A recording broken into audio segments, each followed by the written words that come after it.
दोस्तों नमस्कार, मेरा नाम है राजेंद्र प्रताप सिंह और आप देख रहे हैं YouTube channel view point with Rajendra. अगर आप टीजीटी, पीजीटी, एलटी ग्रेड सहित विभिन्न राज्यों की कला विषय के शिक्षक बनने की तैयारी कर रहे हैं तो प्रस्तुत है 30 प्रश्नों की व्याख्या सहित नई श्रृंखला सुपर 30। और उम्मीद है कि आपकी कला विषय की तैयारी को आसान बनाएगी यह श्रृंखला। अगर आप चैनल पर नए हैं तो चैनल को सब्सक्राइब जरूर कर लीजिएगा ताकि आपको कला विषय से संबंधित नए वीडियो लगातार मिलते रहें। तो फिर चलिए प्रश्नों को शुरू करते हैं। पहला प्रश्न है, ग्रेडियंट शब्द चित्रकला में किसका संकेतक है? तो इसका सही उत्तर है ऑप्शन सी, एक रंग से दूसरे में परिवर्तन की सुगमता। चित्रकला में ग्रेडियंट से तात्पर्य एक रंग या टोन से दूसरे रंग या टोन में धीरे धीरे और सुगम परिवर्तन से है। यह एक चिकना संक्रमण होता है जिसमें कोई अचानक बदलाव नहीं होता। ग्रेडियंट का उपयोग त्रिआयामिता, प्रकाश और छाया के प्रभाव और एक सहज सदृश अनुभव बनाने के लिए किया जाता है। यह किसी भी माध्यम में लागू किया जा सकता है जहां रंगों या टोन को मिश्रित किया जा सकता है। अगला प्रश्न है, निम्न में से कौन सा उपकरण केवल रेखा चित्र में प्रयोग होता है? तो इसका सही उत्तर है ऑप्शन सी, स्केल। स्केल एक माप उपकरण है जिसका उपयोग मुख्य रूप से रेखा चित्रों में सीधी रेखाएं खींचने, दूरी को मापने और वस्तुओं के अनुपात को बनाए रखने के लिए होता है। अगला प्रश्न है, एक कलाकार ने एक आकृति को 1:4 अनुपात में बनाया है, इसका अर्थ है? तो इसका सही उत्तर है ऑप्शन बी, वास्तविक आकृति से 4 गुनी छोटी। अनुपात 1:4 का अर्थ है कि चित्र में दिखाई गई आकृति की प्रत्येक इकाई वास्तविक आकृति की 4 इकाइयों के बराबर है। अगर हम इसे और आसान भाषा में समझें तो चित्र में बनी आकृति वास्तविक आकृति की तुलना में 4 गुनी छोटी है। अगला प्रश्न है कि यदि किसी चित्र में 3 वैनिशिंग पॉइंट हो तो वह किस प्रकार का परिप्रेक्ष्य होगा? तो इसका सही उत्तर है ऑप्शन सी, त्रिबिंदु परिप्रेक्ष्य। परिप्रेक्ष्य चित्रण में वैनिशिंग पॉइंट की संख्या उस प्रकार के परिप्रेक्ष्य को निर्धारित करती है। यदि किसी चित्र में 3 वैनिशिंग पॉइंट हैं तो वह त्रिबिंदु परिप्रेक्ष्य होगा। त्रिबिंदु परिप्रेक्ष्य में 3 वैनिशिंग पॉइंट होते हैं जिसमें से तीसरा बिंदु ऊर्ध्वाकार रेखाओं के अभिसरण को दर्शाता है जो विशेष रूप से ऊंची इमारतों या वस्तुओं को ऊपर या नीचे से देखने पर उपयोग होता है। अगला प्रश्न है कि एक सतह पर प्रकाश स्रोत की स्थिति चित्रांकन को कैसे प्रभावित करती है? तो इसका सही उत्तर है ऑप्शन बी, छाया और उजाले की दिशा निर्धारित होती है। चित्रकला में प्रकाश स्रोत की स्थिति अत्यंत महत्वपूर्ण है क्योंकि यह कलाकृति में वस्तुओं पर पड़ने वाली छाया और उजाले को यानी हाईलाइट एरिया को, दिशा और आकार को सीधे निर्धारित करती है। प्रकाश जिस दिशा से आता है उसके विपरीत दिशा में छाया बनती है। प्रकाश और छाया का प्रभावी उपयोग किसी चित्र में गहराई, रूप और त्रिआयामिता का भ्रम पैदा करता है। यह वस्तुओं को सपाट दिखाने के बजाय ठोस और यथार्थवादी बनाता है। अगला प्रश्न है कि बर्निशिंग तकनीक किस कार्य हेतु होती है? तो इसका सही उत्तर है ऑप्शन बी, सतह को चमकदार बनाने हेतु। बर्निशिंग एक कला तकनीक है जिसमें किसी सतह को चिकना, संकुचित और चमकीला बनाने के लिए एक कठोर चिकने उपकरण का उपयोग किया जाता है जिसे बर्निशर कहते हैं। ड्राइंग में विशेष रूप से रंगीन पेंसिल या ग्रेफाइट के साथ बर्निशिंग का उपयोग रंग के पिगमेंट को कागज में और गहरा करने, सफ़ेद धब्बों को खत्म करने और एक चिकनी चमकदार सतह बनाने के लिए किया जाता है। अगला प्रश्न कथन और कारण पर आधारित है। कथन है कि रेखांकन में केवल काली पेंसिल ही प्रयोग होती है। इसका कारण है कि अन्य रंग दृश्य प्रभाव को बाधित करते हैं। तो इसका सही उत्तर है ऑप्शन डी, यानी दोनों गलत है। रेखांकन में केवल काली पेंसिल का ही प्रयोग नहीं होती है। ग्रेफाइट पेंसिलें विभिन्न ग्रेडेड शेड्स में आती हैं जिनका उपयोग हल्की से गहरी रेखाएं और टोन बनाने के लिए किया जाता है। इसके अलावा रंगीन पेंसिलें, चारकोल, स्याही और यहाँ तक कि पेस्टल भी रेखाओं के लिए उपयोग किए जाते हैं। अगला प्रश्न है, निम्नलिखित में कौन सी तकनीक स्केच को 3 आयामी बनाती है? तो इसका सही उत्तर है ऑप्शन ए, ब्लेंडिंग। स्केच को त्रि-आयामी बनाने के लिए कई तकनीकें काम करती हैं, लेकिन ब्लेंडिंग सबसे प्रभावी तरीका में से एक है। ब्लेंडिंग में रंगों या टोन को आपस में मिलाकर एक चिकना सतह बनाई जाती है, जिससे छायांकन और प्रकाश के प्रभाव उत्पन्न होते हैं। जब प्रकाश और छाया के प्रभावी ढंग से ब्लेंड किया जाता है तो यह वस्तुओं को सपाट दिखाने के बजाय गहराई, आयतन और गोलाई प्रदान करता है, जिससे वे वास्तविक और त्रि-आयामी प्रतीत होने लगते हैं। अगला प्रश्न है, जब कोई रचना एक ही वैनिशिंग पॉइंट की ओर संकेत करती है तो वह कहलाती है? ऑप्शन सी, एक बिंदु परिप्रेक्ष्य। चित्रकला में जब एक रचना में सभी समानांतर रेखाएं क्षैतिज रेखा पर एक ही वैनिशिंग पॉइंट पर मिलती हुई दिखाई देती हैं तो उसे एक बिंदु परिप्रेक्ष्य कहते हैं। यह तकनीक विशेष रूप से तब उपयोग की जाती है जब दर्शक सीधे किसी वस्तु या दृश्य के सामने होता है। अगला प्रश्न है कथन और कारण पर। तो कथन है, आधुनिक कला में यथार्थ चित्रण का महत्व कम हो गया है और इसका कारण है कि अमूर्त कला में भावनाओं और कल्पना की प्रधानता होती है। तो इसका सही उत्तर है ऑप्शन ए, यानी ए और आर दोनों सही है, कथन और कारण। और आर जो है यानी कारण जो है ए की सही व्याख्या भी कर रहा है। अगला प्रश्न है, निम्नलिखित का मिलान करना है। तो इसमें दो सूची है, पहली सूची में चित्रकला शैली है और दूसरी में वो स्थान दिया गया है जहाँ की वो चित्रकला शैली है। तो इसका सही कूट क्या होगा? तो इसका सही कूट है ऑप्शन ए,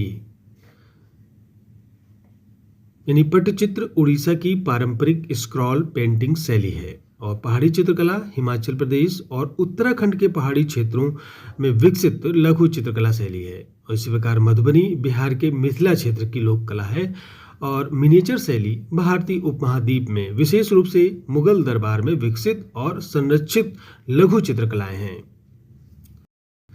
अगला प्रश्न है, वारली चित्रकला में प्रमुख रूप से कौन से रंगों का प्रयोग होता है? तो इसका सही उत्तर है ऑप्शन सी, सफेद और भूरे रंगों का। वारली चित्रकला, जो कि महाराष्ट्र की वारली जनजाति के द्वारा पेंटिंग की जाती है, अपनी सादगी और विशिष्ट रंग पैलेट के लिए जानी जाती है।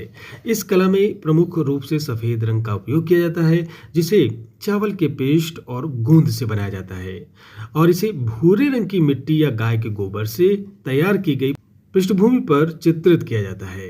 कभी कभी लाल, गेरू या पीले रंग का भी इस्तेमाल दिखता है इनके चित्रों में। अगला प्रश्न है, पट्टचित्र कला शैली किस राज्य से संबंधित है? तो इसका सही उत्तर है ऑप्शन बी, उड़ीसा। पट्टचित्र एक पारंपरिक कपड़ा आधारित स्क्रॉल चित्रकला शैली है जो मुख्य रूप से भारत के उड़ीसा राज्य में उत्पन्न हुई और पट्ट यानी कि कपड़ा जिस पर कि चित्र बनाया जाता है।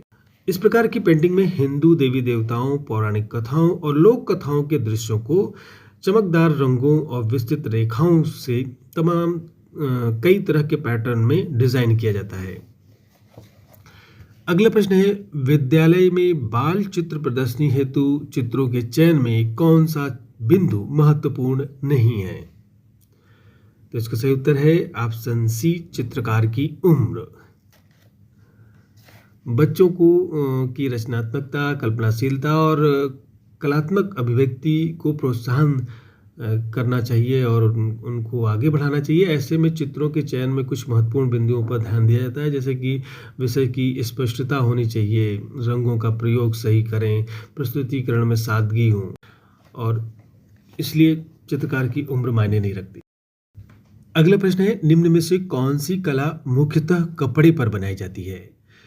तो इसका सही उत्तर है ऑप्शन सी, फड़ चित्रकला। फड़ चित्रकला मुख्यतः कपड़े पर बनाई जाती है और यह राजस्थान की एक पारंपरिक लोक कला है जिसमें देवी देवताओं का और उन वहाँ के जो लोक नायक हैं उनकी वीर गाथाओं को कपड़े पर चित्रित किया जाता है। अगला प्रश्न है, पिथौरा चित्रकला किस जनजाति समुदाय से जुड़ी हुई है? तो ये है ऑप्शन ए भील जनजाति। पिथौरा चित्रकला मुख्य रूप से भारत के भील जनजाति और गुजरात तथा मध्य प्रदेश के कुछ अन्य आदिवासी समुदायों से भी यह जुड़ी हुई है और यह उनका धार्मिक और अनुष्ठानिक कला मानी जाती है। ये चित्र सामान्यतः दीवारों पर बनाए जाते हैं और बाबा पिथौरा नामक देवता को समर्पित होते हैं। पिथौरा चित्रों में घोड़े, हाथी, सूर्य, चंद्रमा और अन्य प्राकृतिक दृश्यों को बनाया जाता है। अगला प्रश्न कथन और कारण पर आधारित है। कथन है कि लोक कलाओं में धार्मिक विषयों की प्रधानता होती है और इसका कारण है कि लोक कला का उद्भव आम जनमानस की धार्मिक आस्था से हुआ है। तो इसका सही उत्तर है ऑप्शन ए, यानी कि कथन और कारण दोनों सही है और कारण जो है व्याख्या भी कर रहा है। लोक कलाओं में धार्मिक विषयों की प्रधानता है तथा लोक कलाओं का उद्भव आम जनमानस की धार्मिक आस्था से हुआ है। अगला प्रश्न है गोंड चित्रकला में किस प्रकार की आकृतियां प्रमुख होती हैं? तो इसका सही उत्तर है ऑप्शन सी, पशु पक्षी व प्राकृतिक तत्वों का चित्रण होता है। गोंड चित्रकला मध्य प्रदेश के गोंड जनजाति की पारंपरिक कला अपनी विशिष्ट शैली और विषय वस्तु के लिए जानी जाती है। इस कला में जो मुख्य रूप से पशु पक्षी, पेड़ पौधे और अन्य प्राकृतिक तत्वों को चित्रित किया जाता है। गोंड लोग प्रकृति और अपने परिवेश से इतनी गहराई से जुड़े हुए हैं कि वो उनकी कला में नजर आता है। अगला प्रश्न है चन्नापटना शिल्प किससे संबंधित है? तो इसका सही उत्तर है ऑप्शन डी, लकड़ी। चन्नापटना शिल्प जो कर्नाटक राज्य से संबंधित है, अपनी पारंपरिक लकड़ी के खिलौने और लाख के वेयर के लिए प्रसिद्ध है। इस शिल्प में विशेष प्रकार की नरम लकड़ी का उपयोग किया जाता है, जिसे मोड़कर विभिन्न आकृतियां बनाई जाती हैं। फिर उन्हें प्राकृतिक रंगों और लाख के साथ चमकीला बनाया जाता है। चन्नापटना के खिलौने अपनी चिकनी बनावट, चमकीले रंगों और पर्यावरण मित्रता के लिए जाने जाते हैं। यह शिल्प भारत की पारंपरिक कारीगरी का एक महत्वपूर्ण उदाहरण है। अगला प्रश्न है कांसे की घंटियां भारत में मुख्यतः कहाँ निर्मित होती हैं? तो इसका सही उत्तर है ऑप्शन बी, बस्तर। कांसे की घंटियां भारत में विशेष रूप से छत्तीसगढ़ के बस्तर क्षेत्र में एक पारंपरिक आदिवासी धातु शिल्प ढोकरा के माध्यम से बनाई जाती हैं। ढोकरा कला लाक्स वैक्स तकनीक पर आधारित है, जो कि विभिन्न धातुओं या पीतल को पिघलाकर उसको ढलाई करके मूर्तियां बनाई जाती हैं। अगला प्रश्न है चेरियाल स्क्रॉल पेंटिंग किस राज्य की परंपरा है? तो इसका सही उत्तर है option B, Telangana. Cheriyal scroll painting Bharat के तेलंगाना राज्य की एक पारंपरिक और अनूठी लोक कला शैली है। ये पेंटिंग लंबे ऊर्ध्वाकार स्क्रॉल पर बनाई जाती है और पारंपरिक कहानी कहने की कला, बुरा कथा के साथ जुड़ी हुई है। कलाकार इन पेंटिंगों के माध्यम से पौराणिक कथाओं, लोक कथाओं और ग्रामीण जीवन के दृश्यों को चमकीले रंगों के माध्यम से चित्र बनाकर प्रस्तुत करते हैं। अगला प्रश्न है टेराकोटा शिल्प मुख्यतः किस माध्यम से बनता है? इसका सही उत्तर है ऑप्शन डी, पकी हुई मिट्टी से। टेराकोटा एक प्रकार का सिरेमिक मिट्टी का शिल्प है, जिसका शाब्दिक अर्थ है पकी हुई मिट्टी। इसमें मिट्टी को आकार दिया जाता है और फिर उच्च तापमान पर भट्टियों में पकाया जाता है ताकि उसे कठोर और टिकाऊ बनाया जा सके। टेराकोटा का उपयोग प्राचीन काल यानी कि सिंधु घाटी सभ्यता से ही मूर्तियां बनाने, खिलौने बनाने और बर्तनों को बनाने, साथ ही ईंटों को भी बनाने में इस्तेमाल किया जाता रहा। अगला प्रश्न कथन और कारण पर आधारित है। कथन है भारतीय लोक कला में प्रतीकों का प्रयोग महत्वपूर्ण होता है। उसका कारण है कि प्रतीक ही कलाकार की जाति पहचान दर्शाते हैं। तो इसका सही उत्तर है ऑप्शन ए। भारतीय लोक कलाएं प्रतीकों से भरी होती हैं। ये प्रतीक अक्सर धार्मिक, सामाजिक या प्राकृतिक तत्वों का प्रतिनिधित्व करते हैं, जैसे स्वास्तिक, कमल, मछली, सूर्य, चंद्रमा और विभिन्न प्रकार के देवी देवता। ये प्रतीक न केवल अर्थ व्यक्त करते हैं, बल्कि वे अक्सर विशिष्ट जनजाति या क्षेत्रीय समुदायों की जातीय पहचान का भी हिस्सा होते हैं। इसलिए प्रतीक कलाकृति और कलाकार दोनों की पहचान को दर्शाते हैं। अगला प्रश्न है, निम्न में से किस कला में कथा वाचन और चित्रकला दोनों का समन्वय होता है? तो यह है ऑप्शन सी, फड़ चित्रकला। फड़ चित्रकला राजस्थान की एक अद्वितीय लोक कला है जिसमें कथा वाचन और चित्रकला का अद्भुत समन्वय होता है। फड़ एक लंबा कपड़ा या स्क्रॉल पेंटिंग होती है जिस पर देवी देवताओं और लोक नायकों की वीर गाथाओं को चित्रित किया जाता है। अगला प्रश्न है, लुम्बा और टोकरा किस राज्य की बांस कला से संबंधित है?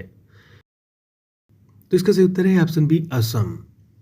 लुम्बा और टोकरा दोनों ही असम राज्य की पारंपरिक बांस कला और शिल्प से संबंधित कला है। असम बांस और बेंत के उत्पादों के लिए तो जाना ही जाता है। यहाँ विभिन्न प्रकार की टोकरियाँ, चटाई, फर्नीचर, सजावटी वस्तुएं आपने देखी होगी। लुम्बा एक प्रकार की बड़ी टोकरी हो सकती है जहाँ टोकरा सामान्यतः बांस की बनी एक सामान्य प्रकार की टोकरी को संदर्भित करता है जो दैनिक उपयोग में उपयोग की जाती है। अगला प्रश्न है, मोलाकनी शिल्प किससे संबंधित है? तो यह है ऑप्शन सी, वस्त्र शिल्प। मोलाकनी शिल्प का संबंध वस्त्र शिल्प से है। यह एक विशेष प्रकार की कढ़ाई और पैचवर्क कला है जो मध्य अमेरिका, विशेष रूप से कुना लोगों के द्वारा की जाती है। मोलाकनी शिल्प में कपड़े की कई परतों को एक साथ मिलाकर फिर ऊपर की परतों को काटकर नीचे की परतों के रंग और पैटर्न को उजागर करके जटिल डिजाइन बनाए जाते हैं। अगला प्रश्न है, मिलान करने का। सूची 1 लोक कला है और सूची 2 प्रमुख विशेषता उसकी बताई गई है। तो इसका सही कूट क्या होगा? तो इसका सही कूट है ऑप्शन ए। जैसे कि मधुबनी बिहार की लोक कला है, वारली महाराष्ट्र की, पटचित्र उड़ीसा की, गोंड मध्य प्रदेश की जनजातीय कला है। अगला प्रश्न है, निम्नलिखित में से किस शिल्प कला में ढोकरा तकनीक प्रयुक्त होती है? तो यह है ऑप्शन बी, धातु शिल्प में। ढोकरा एक प्राचीन भारतीय शिल्प तकनीक है जो लास्ट वैक्स यानी कि मोम निकासी कास्ट विधि का प्रयोग किया जाता है। कास्टिंग विधि का उपयोग होता है इसमें खासतौर पर कांस्य और पीतल का उपयोग करके उनको पिघलाकर सजावटी मूर्तियां बनाई जाती हैं। ढोकरा कला में अगर देखें तो छत्तीसगढ़, उड़ीसा, पश्चिम बंगाल और तेलंगाना सहित विभिन्न राज्यों में यह कला लोकप्रिय है। अगला प्रश्न है, लोक चित्रकला और शास्त्रीय चित्रकला में एक मुख्य अंतर है। तो वो है ऑप्शन डी, लोक अनुभव की प्रधानता। लोक चित्रकला और शास्त्रीय चित्रकला के बीच कई अंतर हैं। इसमें प्रमुख रूप से लोक चित्रकला जहाँ की आम जनमानस, ग्रामीण समुदाय, जनजातियों के द्वारा विकसित होती है, उनका उससे गहरा लगाव होता है, धार्मिक अनुष्ठान उससे जुड़े होते हैं और प्रकृति से उनका जुड़ाव उसमें दिखता है। शास्त्रीय चित्रकला सामान्यतः शाही संरक्षण और धार्मिक संस्थानों से जुड़ी होती है। इसमें जो चित्र बनाए जाते हैं उसमें अक्सर दरबारी दृश्य, पौराणिक कथाएं और आदर्श सौंदर्यात्मक चित्रण किया जाता है। अगला प्रश्न है, एक जनजातीय कला पिथौरा चित्र बनाने से पूर्व क्या अनुष्ठान करता है? तो इसका सही उत्तर है ऑप्शन डी, देव पूजन। पिथौरा चित्रकला जो भील और कुछ अन्य जनजातीय समुदायों के द्वारा बनाई जाती है केवल एक कलाकृति नहीं है बल्कि एक गहरा धार्मिक और अनुष्ठानिक कार्य भी माना जाता है। पिथौरा चित्र बनाने से पूर्व जनजातीय कलाकार समुदाय देव पूजन का अनुष्ठान करते हैं। यह अनुष्ठान बाबा पिथौरा नामक देवता को समर्पित होता है जिनसे सुख, समृद्धि, अच्छी फसल और पशुधन के लिए पूजा की कामना की जाती है। तो फिर आज बस इतना ही। मिलते हैं अगले अंक में 30 नए प्रश्नों के साथ। नमस्कार।